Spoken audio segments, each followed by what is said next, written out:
So here's the rocker arm assembly. We took it off. We just took the bolts, unscrewed the bolts, and then you just lift it right off. And the cam goes right underneath that. And I'll show you the engine shot.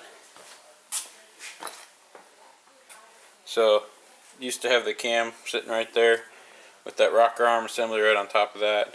And what you do is take the bolts out of the rocker arm assembly, lift that off, and we just slid the timing belt off and it came right off. And so that's kind of where we're at. Here's the threaded bolts for the intake, and we just took the nuts off. And on the other video I showed you, on the bottom of this there's a supporting bracket, and I just took some either bolts or nuts off that supporting bracket. And so when we took these off, we were able just to push this back. So now we got the head pretty much cleared. We're gonna see if we can pull it off now and see what it looks like. And we're expecting the head gasket to look really bad. Okay, so we just pulled the head off. All we did is took a pry bar, and I'll show you the head in a second. And we're just kind of looking around. You can see a lot of fluid in there, and we're looking for where we think the leaks would have come in. Here, I'll show you the head.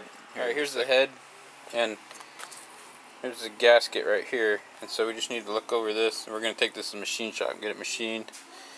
I think this is, let's see which side we're looking at. I think this is the exhaust side.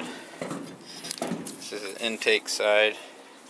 Here's where a rocker arm assembly I was showing you before sat. So we just popped this whole unit off. That's what's so cool about the Honda, is you can just get in there and do this yourself.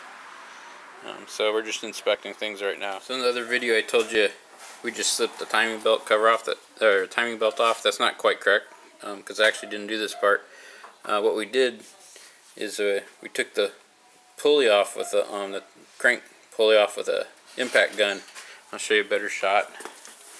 Right there, that's where the crank pulley was. So we just took that off, and then we took the bottom timing belt cover off, and then we took the timing belt off. So that's how we get the timing belt off.